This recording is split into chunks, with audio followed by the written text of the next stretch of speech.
السلام عليكم ورحمة الله وبركاته. ازيكم حبايبي، عاملين ايه؟ يا رب تكونوا بخير. نبدأ الفيديو بتاعنا بالصلاة على سيدنا محمد وعلى آله وصحبه أجمعين. أنا اسمي نادية، يا رب تكون بتعجبكم وتستفادوا منها. النهارده هنعمل مع بعض كده ميزانية إن شاء الله 4000 جنيه ونص في الشهر. اول بند طبعا احنا بنطلعه، او اول حاجه بنفكر فيها ان احنا نطلع الصدقه بتاعتنا عشان ربنا يرزقنا البركه في كل شيء رزقنا بيه باذن الله. يبقى نطلع الصدقه عشان ربنا يبارك لنا في اللي رزقنا بيه. طلع يبقى الصدقه بنيه مثلا بالبركه، بنيه زياده الرزق، بنيه هدايه اولادك، بنيه اي نيه. ومش لازم الصدقه تطلع على فكره فلوس، يعني ممكن تطلعي فلوس واللي مش قادر مثلا يطلع فلوس، هيطلع اكل، هيطلع ميه، هيطلع مثلا عندك حيوانات مثلا في الشارع، قطط او كلاب او كده، هتطلع لهم طبق فيه شويه اكل وطبق فيه شويه ميه. هتحطي على سور البلكونه كده شويه ميه او شويه حبوب كده للعصافير. اي حاجه من عندك دي تعتبر صدقه يعني، بس انت عمليها بنيه ايه؟ كل مره بنيه شكل. تمام. الميزانيه دي طالباها مني حبيبتي ام خالد، طالباها مني. يا ريت بس ايه يعني، لو عجبتكم اي فكره من الافكار اللي انا هقولها، تشتركوا في القناه كده وتضغطوا على زر الجرس على الكل عشان يوصلكم كل حاجه جديده بنزلها. وما تنسوش تكتبوا لي تعليق حلو منكم. يعني انا ما بلاقيش تعليقات خالص، يعني بلاقي تعليقات بس مش كتير يعني. التعليقات واللايكات بترفع الفيديو، فيا ريت كده ايه تشرفوني كده بتعليق حلو منكم في كل فيديو كده، واللايك برضه عشان يرفع الفيديو وتشوف لناس كتيره. تمام. برحب بكل حبايبي اللي اشتركوا معايا في القناه جداد، كلكم على راسي. وبرحب برضو بحبايبي القدام اللي معايا من زمان. كلكم منورين القناه ومشرفينها. نبتدي كده بسم الله. واول بند معانا هي عندها هم 4 افراد، ما شاء الله لا قوه الا بالله. وعندها الرز بتاعها وعندها التموين، وعايزه كميه لحوم حتى لو بسيطه كل يوم. تمام. وعايزه سمنه بلدي. تمام. انا هقول لك بقى اول حاجه هنبتدي بيها ظرف الادخار. الظرف ده احنا بادئينه معانا بقالنا فتره كده في القناه. ظرف الادخار ده في كل حاجه هنعمله، ميزانيتك كبيره ميزانيتك صغيره، هنعمل ظرف الادخار ده. ده هنحطه كده اي بند من البنود اللي انا هقول لك عليها دلوقتي، تفضل منها جبتي المتطلبات بتاعتك وتفضل منها اي مبلغ، هنحطه في ظرف الادخار ده وهننساه خالص بقى على جنب. هنشيله بقى رمضان، نشيله العيد، نشيله المدارس، نشيله اي حاجه، المهم احنا مش هنفتحه خالص دلوقتي. تمام. ظرف الادخار ده هننسيه. هتفضل منك بقى جنيه، 2 جنيه، 10 جنيه، 50 جنيه، 100 جنيه، هتحطيهم في ظرف الادخار ده. مش لازم تحطي مبلغ كبير، كل اللي يفيد منك هتحطيه هنا. دفعتي ميه، دفعتي نور، وتفضل معاكي باقي، ما تحطهمش في البوك بتاعك، لا، حطيهم في ظرف الادخار. تمام. يبقى اي حاجه احنا هنتفضل معانا من اي حاجه احنا بنجيبها، نزلنا السوق جبنا حاجات السوق، اتفضل معانا اي مبلغ هنحطه برده في ظرف الادخار ده. تمام. اول بقى بند معانا كده بند الفطار والعشاء. ان شاء الله نعمل لك بند الفطار والعشاء 800 جنيه. 800 جنيه هنجيب مثلا من اساسيات البيت، هنجيب مثلا كيلو جبنه قريش، كرتونه بيض، الفول التدميس والفول المنشوش. دول الاساسيات اللي هما يبقوا عندك موجودين في البيت. وطبعا في حاجات تانية هندخلها ايه برضو في النص كده، رفاهيات برضو. اولا هنجيب كيلو جبنه قريش مثلا ب 80 جنيه، معرفش هو نزل ولا لا، بس نعمل لك على الاسعار القديمه. كيلو جبنه قريش ب 80 جنيه. هنجيب مثلا حوالي 5 كيلو لبن، كيلو اللبن ب 32 جنيه. في 5 كيلو بحوالي 160 جنيه. اللبن ده بقى هناخده هنعمل بيه ايه؟ طبعا حبايبي اللي معايا من زمان عارفين، بس انا هقول لهم عشان في ناس جديده دخلت علينا ومش عارفين الفكره بتاعت اللبن. احنا اللبن بنجيب ال5 كيلو، ال4 كيلو، ال8 كيلو، هنجيب اللبن اللي احنا بنجيبه كل شهر على بعضه. اول الشهر هناخد اللبن ده هنغليه وهنحطه في التلاجة يوم كده، ليله كامله يعني، يوم او يومين في التلاجة. هيعمل وش حلو. ما تاخدوش تاني يوم الصبح، تغليه بالليل وتاخديه تاني يوم الصبح على طول تاخدي الوش بتاعه، لا، لازم تسيبيه زياده عن 24 ساعه في التلاجة. هيعمل وش حلو. هتاخدي الوش ده بقى كده بالراحه كده وتطلعيه تحطيه في علبه في الفريزر عندك. عايزه تاخديه بقى ايه، تجمعي بقى كده كام شهر مع بعضه. تمام. عايزه تعملي كل شهر بشهره هتاخديه، بس المهم تحطيه، لازم تحطيه في الفريزر. ما ينفعش القشطه بتاعه اللبن ناخدها نحطها على النار على طول نسيحها، او ناخدها نضربها على طول عشان نعملها زبده او نعملها سمنه، مش هتطلع معاكي زبده ولا سمنه خالص. لازم تتحط في الفريزر لغايه ما تتجمد كده، يوم يومين ثلاثه، لازم تبقى متجمده خالص حجر معاكي. وبعد كده هنطلعها تفك شويه. بعد ما تفك شويه نضربها وهي ساقعه. لازم تفك وهي ساقعه، لازم نضربها وهي ساقعه، ما تسيبهاش لغايه برضو ايه ما تسخن معاكي. الخطوات دي مهمه جدا عشان تطلع لك حبه سمنه حلوين كتار، يعني ما تطلعلكش حبه صغيرين. هناخدها هنضربها بمضرب بيض، هنضربها في العجان، هنضربها بهاند بلند، باي حاجه عندك، المهم تضرب بايدك. تمام. هنضربها لغايه ما نطلع الشرش بتاعها. هتلاقي القشطه او الزبده فصلت على جنب، عملت كتل كده، والشرش بتاعها الشرش ده فضل تحت كده. تمام. هتاخدي بقى الزبده دي، هنكورها ونحطها في، يكون حاطين بوله فيها شويه ميه، هنحطها ننزلها في الميه دي ونطلعها على طول، زي ما نكون بنشطفها كده بالميه دي بس. وناخدها هنحطها برضو في التلاجة تاني، ما تسيحهاش على طول. هنحطها، الخطوات دي مهمة جدا يا جماعة. هنحطها في الفريزر او في التلاجة برضو يوم او حاجة او كام ساعة على الاقل. بعد كده هناخدها نسيحها على النار، هتعمل لك احلى حبة زبدة، سمنة بلدي. انت بتجيبيهم احلى من اشتريها مرة طبعا ب 60 مرة، انت عاملاها على ايدك وضمناها. ممكن تخليها زبدة، لو انت مش عايزة تعمليها سمنة هتخليها زبدة زي ما هي وتقطعيها وتستخدميها كزبده. الشرش بقى، احنا بناخد الشرش ده بنحطه في اكياس، بنعبي كل كيس مثلا فيه كوبايه او كوبايه الا ربع. عملتي اي معجنات، اي بيتزا، اي حاجه، هتاخدي منها كيس وتعملي منه المعجنات بتاعتك. مش هتحطي له غير شويه زيت، لان هي بيبقى فيها فرافيت زبده، انا ما بصفهاش، بيبقى فيها فرافيت زبده. وهتعملي شويه زيت، هتعملي احلى معجنات عندك. تمام. اخدنا الشرش بقى استخدمناه، واخدنا اللبن شربناه، واخدنا الوش بتاع اللبن عملناه سمنه او زبده. فاضل معانا بقى المرته بتطلع دي ما بتبقاش احلى حاجه خالص، ما بتبقاش حلوه يعني، ما بتتاكلش. فاحنا هناخدها هنضربها في الكبه او في المطحنه بتاعه الخلاط، هنحط لها معلقه من اللبن، او قبل ما نعمل نسيح القشطه دي نضربها، ناخد منها معلقه من وش اللبن مع المرته دي، او حته جبنه قديمه. حته جبنه قديمه، معلقتين بالكتير، عشان ما تضيعيش طعم المرته. ما تروحيش تجيبي ربع جبنه قديمه وتحطيها على المرته، يبقى كده هتاكلي جبنه قديمه مش هتحسي بطعم المرته خالص. تمام. يبقى خدنا من اللبن خدنا 5 حاجات منه، خدنا المرته وخدنا الشرش وخدنا اللبن وخدنا القشطه بتاعته عملناها مرته، وخدنا ايه كل حاجه من الحاجات اللي هي ما سيبناش اي حاجه في اللبن ما استخدمناهوش. تمام. بعد كده هنجيب كرتون. دي بقى انت عشان بتحبي طبعا، انت بتقولي عايزه سمنه بلدي، فانا دي هتبقى سمنه عندك، سمنه بلدي طول الشهر، يعني انت كل شهر هيبقى عندك سمنه بلدي من اللي هتعمليه من وش اللبن ده. وهقول لك برده هنجيب برده سمنه بلدي تانية، عشان لو انت مش هيكفوكي دول. هنجيب كرتونه بيض 140 جنيه دلوقتي. البيض نزل، ممكن يكون اقل من كده كمان. فهنجيب كرتونه بيض 140 جنيه بعد اذنك، بعد اذنك. ماشي. هنجيب برضو كيلو فول للتدميس. هنعمله فول كده ونحطه اكياس في الفريزر، الكيلو مثلا ب 40 جنيه، نحطه في الفريزر نسحب منه ايه كل ما نحتاج منه هنعوز. مالكوش في الفول، هتعملي نص كيلو او ربع كيلو بس، وتحطيه طوارئ كده مثلا. هنجيب بقى نص فول برضو للمدشوش عشان نعمله فلافل، برضو هنجيب نص ونعمله نحطه في الفريزر نسحب منه. مالكيش في الفول وفلافل خالص بقى، هتدخلي الفلوس دي على فلوس الجبن، وهنجيب بيهم جبن. احنا معانا 800 جنيه دول، عاملين معانا مثلا هيعملوا حوالي مثلا يعني 100 200 300 وحاجه. تمام. بقيه ال 800 يعني بقيه ال 800 جنيه دول هنجيب بيهم جبن كلهم. هنجيب مثلا علب جبن، هتجيب لك مثلا علبتين 3 من اللي هي الجبنه اللي هي الجبنه الدومتي او الرودس او الكلام ده. ممكن تجيبي، لو انت تجيبي علبه حلاوه مثلا، علبه الحلاوه تبقى الحاجات الموجوده في البيت. ممكن نعمل شويه مربى في البيت. ممكن تجيبي مثلا نص تركي على ربع جبنه بيضه عاديه، او نص جبنه بيضه من اللي هي العاديه اللي احنا بنجيبها دي بتاعت اللبان اللي اتنست دلوقتي يعني، وكله بقى بيجيب العلب. فممكن تجيبي نص جبنه بيضه مثلا تلاجة او حاجه، ونص جبنه تركي، وتحطيهم في اكياس في الفريزر، في علب في الفريزر او اطباق، وتقسمي على الاسابيع بتاعتك، وكل اسبوع هنطلع جزء. ممكن تجيب برضو علبة حلاوة، تجيب برطمان عسل او نص كيلو عسل سايب. كل دي ايه، انا يعني بقول لك افكار للجبن، وانتوا الجبن اللي بتحبوها هتجيبيها وتحطيها في الفريزر بالشهر كله، وتقسمي منها كل اسبوع مثلا هتطلعي جزء. لو انت ما بتعرفيش تعملي كده مثلا هتسحبيهم، لا يبقى شيلي فلوس الجبن على جنب، وكل اسبوع هتطلعي من مصروفك او مصروفك الاسبوعي تجيبي الجبن بتاعتك. بس اللي هيبقى بالشهر الجبنه القريش، اللبن، البيض، الفول والفلافل. تمام. برضه هنعمل شويه معجنات كده، انا كاتبالك تحت دي، هنجيب شويه معجنات حلوين كده، نعمل كل اسبوع نعمل شويه معجنات هينفعونا في الفطار وفي العشاء. على الاقل هتقضي مثلا 3 4 ايام في الاسبوع معجنات، هيوفر معاكي كتير جدا في مصروف البيت وفي التفكير كمان في الفطار وفي العشاء.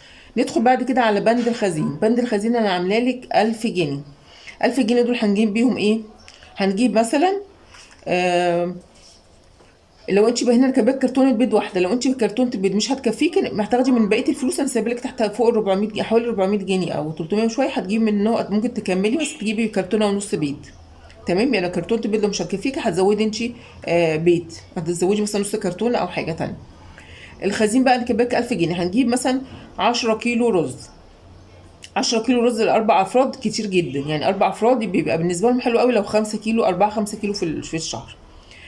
الرز ده هتجيبي مثلا شكاره على بعضها 200، ومثلا هتعمل حوالي مثلا 260 270 في الحدود دي. انت هتاخدي شكاره الرز دي هنجيبها الشهر ده. الشهر الجاي بقى انا مش هجيب رز، انا هشوف الرز اللي بقى عندي كام، هنمشيها شهر وشهر، شهر مكرونه وشهر رز. هنجيب مثلا شكاره الرز دي انا جبتها الشهر ده، ايا كان بقى هتعمل كام، بس هيبقى فيها وفر كتير غير لما تجيبي اكياس. هتجيبي مثلا 10 كيلو الرز دول الشهر ده. الشهر الجاي انا هجيب مثلا، هزود في المكرونه بتاعت الشهرين. تمام. هنجيب مثلا، انت بتستخدمي في الشهر 4 مكرونه، انا هجيب 8 مكرونه للشهرين. يبقى شهر هنجيب رز، شهر هنجيب مكرونه. انا الشهر ده كاتبالك مثلا، لو انت مش لو عشان لو مش عامله حسابك، كاتبالك 10 كيلو رز، وكاتبالك كمان 4 كيلو مكرونه. هنمشي نفسنا بال 4 كيلو مكرونه دول. الاربعه مثلا الكيلو مثلا لو ب 28، يبقى الكيلو دول ب 200 ب 112. انا كاتبه لكم الرز والمكرونه الشهر ده. الشهر الجاي بقى احنا هنجيب مثلا الرز بس، والمكرونه مش هنجيبها. الرز بقى لو خلص مني مثلا، انا بستخدم 5 كيلو في الشهر، فاضل معايا 5 كيلو، مش هجيب الشهر اللي وراه. لو استخدمت زياده شويه مثلا، عملت محشي او حاجه وخدت مثلا 6 كيلو 7 كيلو، يبقى انا هشوف ايه اللي ناقص عندي واكمل عليه الشهر الجاي. تمام. يا رب تكون المعلومه واصله لك. بعد كده هنجيب 5 كيلو دقيق ب 100 جنيه. الكيلو دقيق دلوقتي مش ب 100 جنيه على الاقل، ده انت ممكن 6 كيلو بال 100 جنيه، لان كيلو دقيق انا جايباه ب 16 ونص. تمام. هتاخدي بقى انت 100 جنيه دي، هتجيبي بقى دقيق بقى، جابوا لك 5 ونص، جابوا لك 6 كيلو زي ما هيجيبوا معاكي الدقيق. جبتي من الكياس ده، بالنسبه للسايب الكياس هيبقى مثلا هتلاقيه ب 18 ب 19 ب 20. هتجي لو هو مثلا ب 20 هتجيبي 5 كيس، 5 كيلو يعني. جبتي السايب يبقى هتجيبي حوالي 6 كيلو من السايب. المهم انك هتجيبي بال 100 جنيه دقيق، عشان احنا هناخد كل اسبوع كيلو دقيق، هنعمله معجنات للفطار وفي العشاء، وهنسيب الباقي ان لو عملنا مكرونه بشاميل، عملنا سمك، عملنا اي حاجه من دي، يبقى عندنا دقيق موجود في البيت. يعني البيت فعلا اللي فيه دقيق ما فيهوش دقيق باذن الله. بعد كده هنجيب كيلو سمنه سايبه. انت طبعا مش عايزه سمنه، لو انت هتستخدمي مثلا سمنه بلدي مع سمنه سايبه، مع سمنه قصدي النباتي العادي مع اللي هي البلدي، هتجيبي مثلا كيلو سمنه سايبه ب 85 جنيه. تمام. هي كانت ب 90 تقريبا او 95، بس هي كانت ب 120، بس هي سعرها نزل دلوقتي بقت الكيلو ب 85 جنيه. تمام. لو انت بقى مثلا اللي مش بتستخدمي سمنه خالص النباتي، يبقى انت هتحطي 85 دول على ال 100 اللي كاتباك تحت، هتجيبي نص سمنه بقري ب 100 جنيه، نص زبده بقري ب 100 جنيه، هتخليها زبده او هتسيحيها. يبقى احنا معانا هنا مثلا طلع لك مثلا اللبن ده ممكن يطلع لك حوالي نص كيلو، مع نص كيلو السمنه البقري مع كيلو السمنه البلدي السايبه دي، هتبقى كده معاكي حوالي كيلو ونص سمنه، 2 كيلو سمنه. لو انت ما بتستخدميش بقى النباتي خالص، يبقى انت هتاخدي فلوس النباتي تضيفيها على السمنه البقري، وتجيبي ايه كيلو مثلا اتنين، هتجيبي كيلو على بعض سمنه بقري. يبقى هتجيبي كيلو سمنه بقري مع نص السمنه اللي هتطلع لنا مثلا من اللبن. تمام. يبقى كده معاكي كيلو ونص من السمنه البلدي. تمام. هنا هنجيب شاي مثلا، باكو شاي مثلا ب 52 جنيه. هنجيب التوابل ب 100 جنيه. هنجيب مثلا ب 20 جنيه مثلا بهارات فراخ، ب 20 جنيه مثلا بهارات لحمه. هنجيب بابريكا ب 10 جنيه، ب 20 جنيه فلفل اسمر، ب 10 مثلا كمون، وهكذا. الشهر اللي جاي بقى هتشوفي التوابل اللي فضلت عندك ما تجيبهاش، ونجيب التوابل اللي ناقصانا. هنجيب لبن بودره ب 50 جنيه. شوفي بقى حد عندك يكون باللبن بيبيع لبن بودره، اي علاف يكون بيبيع لبن بودره يكون كويس ودسم. هنجيب لبن بودره ده هنستخدمه في ايه؟ هنستخدمه في المعجنات. ممكن مثلا تيجي تعملي بشاميل، يا اما تعملي منه بشاميل، يا اما هتاخدي نص لبن من العادي مع نص لبن من، او تزودي يعني باللبن البودره، نص من هنا ونص من اللبن العادي. ممكن في الكيكات على فكره بيبقى حلو. ممكن في اي حاجه من دي اللبن البودره بيدخل يعني في المعجنات، في اي معجنات هتعمليها تحطي لبن بودره بدل ما تعملي بدل ما تستهلكي اللبن ده. تمام. بعد كده هنجيب بقى بقسماط، وهنجيب برضو خميره، بيكنج باودر، خل، ملح، فانيليا. الحاجات دي كلها عامله لك ليهم 100 جنيه. البقسماط طبعا عشان البقسماط عشان لو عملنا بانيه او عملنا حاجه من دي.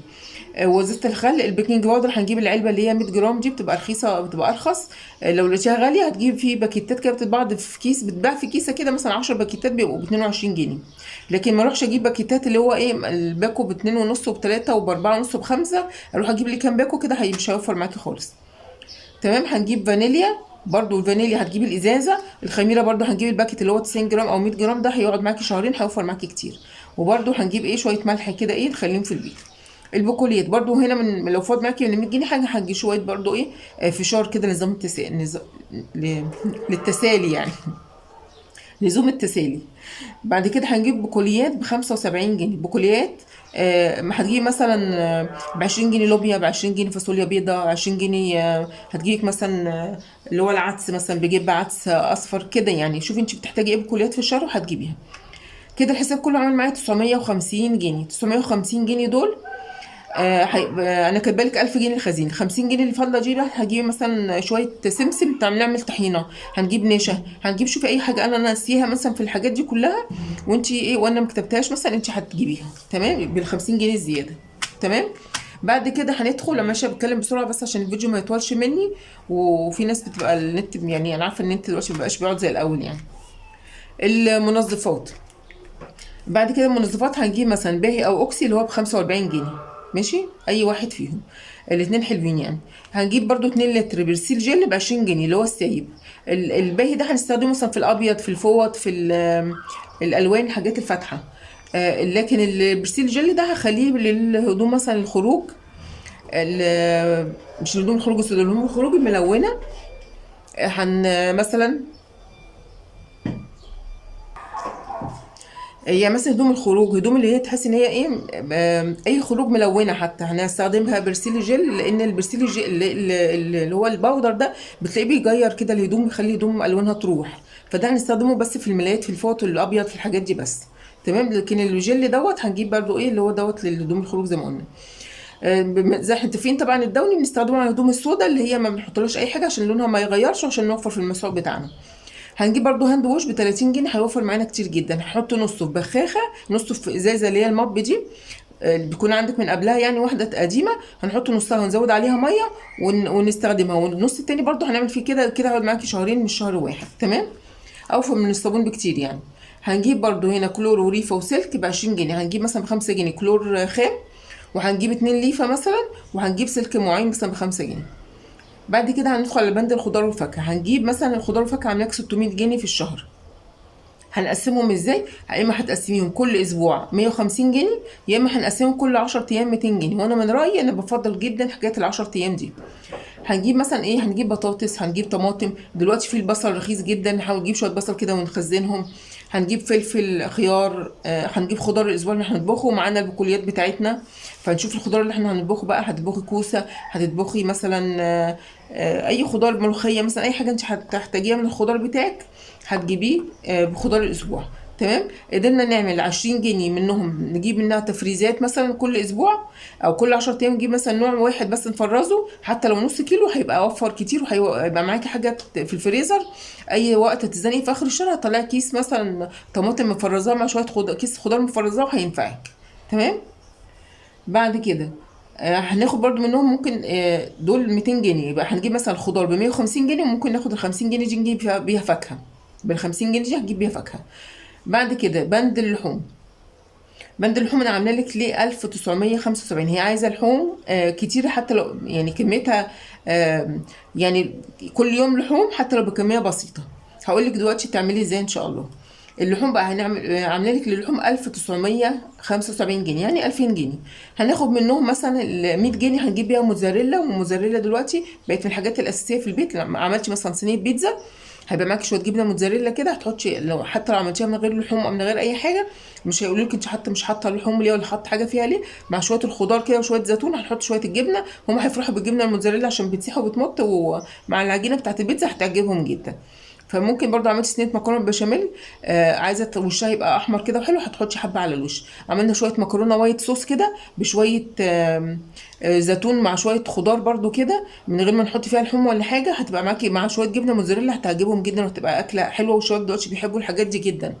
تمام. حتى لو ما حطيتيش فيها لحوم هم بيحبوا الاكلات اللي هي كده، فالجبنه موتزاريلا هتنفعك جدا في اي حاجه. تمام. بقى عملنا شويه معجنات برضو الفطار وفي العشاء، حشيتيهم شويه جبنه موتزاريلا هتبقى حلوه جدا. اللحوم بقى هنجيب ايه؟ هنجيب مثلا 3 فرخات ب 600 جنيه. يعني الفرخه عندي دلوقتي ب 85 جنيه، وهي الفرخه عندها برضو 85 جنيه. تمام. هنجيب مثلا 3 فرخات ب 600 جنيه. هيبقى الفرخه حجمها حلو جدا. هنقطع الفرخه دي على 4 عادي عشان هي ولادها شباب كبار، فهياخدوا كل واحد الربع بتاعه. ممكن مثلا 85 يعني 200 جنيه هتعمل فرخه حلوه جدا، مش هتبقى صغيره كمان. عايزه تجيبي اصغر من كده مثلا وتوفري 600 جنيه منهم باقي حاجه، فزي ما يطلعوا معاكي بقى، فانت هتجيبي 3 فرخات مثلا هم الوسط. بعد كده هنجيب كيلو لحمه، مثلا كيلو اللحمه عندها ب 400 جنيه، هتجيبي مثلا كيلو لحمه ب 400 جنيه. تمام. يا اما هتجيبي مثلا فرختين بس، انا مش عارفه انتوا بتحبوا اللحمه اكتر ولا الفرخه اكتر. لو انتوا بتحبوا اللحمه اكتر يبقى هنجيب فرختين مثلا بس ب 400 جنيه، وهناخد وهنجيب مثلا ال 200 جنيه التانيين هناخدهم نزود بيهم اللحمه، يبقى نجيب كيلو ونص لحمه. يعني انا عامله لك دلوقتي 1000 جنيه هنجيب بيهم لحمه وفراخ، اللي هو الفرخه الكامله واللحمه. يا اما هتجيبي كيلو ونص لحمه وفرختين، يا اما هتجيبي 3 فرخات وكيلو واحد لحمه. شوفوا انتوا بتحبوا انهي اكتر، يعني بس بديكي ايه افكار. هنجيب كيلو مفروم ب 300 جنيه، والمفروم ده حاجات منقذه جدا في البيت للناس اللي هي عايزه تدخل كميه لحوم كل يوم بكميات بسيطه، بس يبقى فيه لحمه كل يوم. كيلو المفروم ده هنعمل ايه؟ مثلا ممكن انت تعصجي مثلا حبه، وكل ما تيجي تطبخي طبخه وما عندكيش لحمه مثلا، هتحطي في الطبخه دي شويه لحمه معصجه، هتلاقيها ملت في الحله كده واللحمه بقت كلها لحمه. تمام. ممكن برضو هنعمل بيها ايه، هنعصج حبه برضو هناخد منها، لو عملنا مثلا اللي هي ايه البطاطس اللي هي بتبقى محشيه باللحمه المفرومه هتبقى تمام. عملنا صينيه مكرونه بشاميل تمام. عملنا صينيه رقاق، صينيه جلاش تمام. عملنا صينيه كوسه باللحمه المفرومه هتبقى حلوه جدا، او صينيه كوسه مثلا اللي هي بالبشاميل وحشيناها لحمه مفرومه هتبقى حلوه جدا. اللحمه المفرومه دي من الحاجات اللي هي بتدخل لك كل يوم لحمه. ممكن تعملي مثلا برضو مره شويه حواوشي، مره هتعملي كفته، وتضعفيها بقى زي ما يعني شوفي انت بقى من الحاجات اللي بتحبي تضعفي بيها اللحوم فتضعفي بيها اللحمه.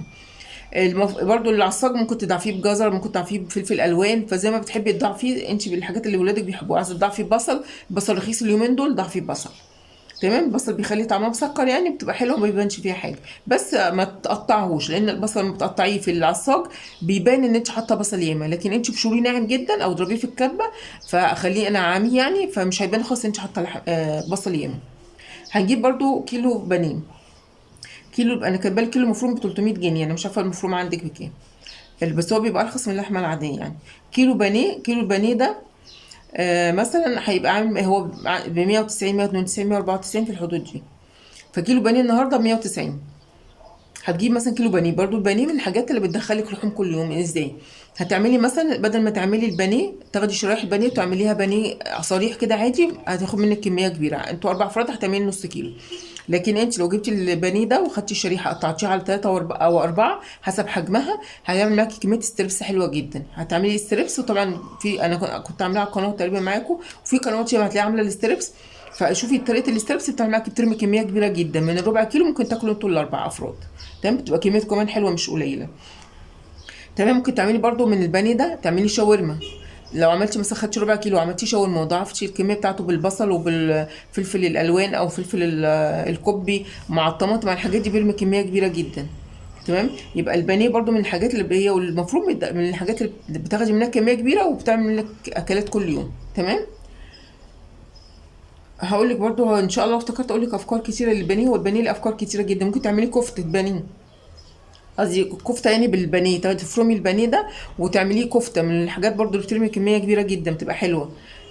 فالبانيه يعني من الحاجات اللي صراحه بتوفر كتير. ممكن برضو تعصجيه وتعمليه في حشوات، في حشوات جلاش، في حشوات مكرونه. ممكن تعملي المكرونه الوايت صوص دي بشويه بانيه مثلا، تعصجيهم كده تفرميهم تعصجيهم بالبصل كده بيبقى حلو جدا، وتحطيه فلفل الوان وحاجات من دي وبصل وكده بتبقى كميته برضو كبيره وحلوه. فالحاجات دي بتاخد في حاجات كتيره، البانيه والمفروم. انا كاتبه لك كيلو، انا كنت ممكن اكتب لك كله بانيه ومفروم، بس ما ينفعش اعمل لك ميزانيه ب 4000 ونص ما شاء الله من غير ما احط لك فيها لحمه وفراخ يعني. بعد كده هنجيب مثلا السمك عندها مثلا قالت لي الكيلو ب 90، بس هو السمك دلوقتي نزل يعني في مناطق كتير. انا عندي هنا نزل مثلا 10 جنيه ولا حاجه، لكن هو في مناطق كتير نزل الكبير اللي كنا بنجيبه 90 بقى ب 65 وب 60 وفي ب 70 وب 60 والحاجات من دي. فانت السمك نزل دلوقتي انا عامله لك 300 جنيه للسمك، لو نزلتش كل 10 ايام مثلا هتجيبي لك مثلا كيلو ونص سمك بال 100 جنيه ولا حاجه. ايام تخليه مثلا مرتين في الاسبوع مرتين في الشهر سمك، وتجيبي مثلا اكل السمك كبيره. فالسمك دلوقتي نزل، ممكن لو كيلو ونص هيبقى بال 100 جنيه هيبقى حلو جدا.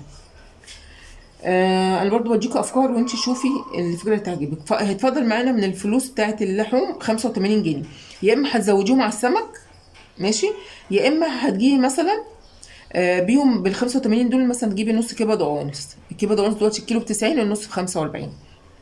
وهيفيد منك كمان. ممكن تجيبي كيلو اجنحه، كيلو اجنحه دلوقتي ب50 وهيفيد منك برضو كمان.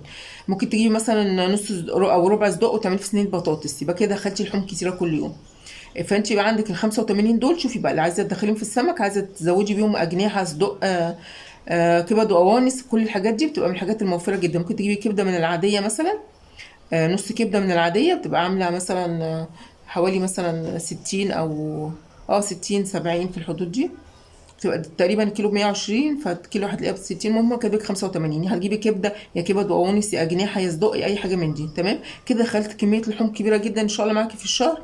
مع يوم بقى هنعمل طبعا ندخل مثلا معانا البيض، هنعمل شكشوكه، هنعمل عجه.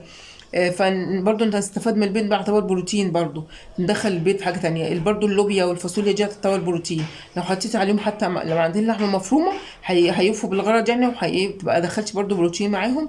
ومش هيقول لك ايه، مش هتحتاجي ان تدخلي لحمه تانية معاهم يعني. يا رب كده الميزانيه تكون عجبتكم ان شاء الله واستفدتوا منها. و متنسوش التعليقات، ويا رب الفيديو يكون عجبكم ان شاء الله النهارده، واشوفكم ان شاء الله في فيديو جديد. السلام عليكم.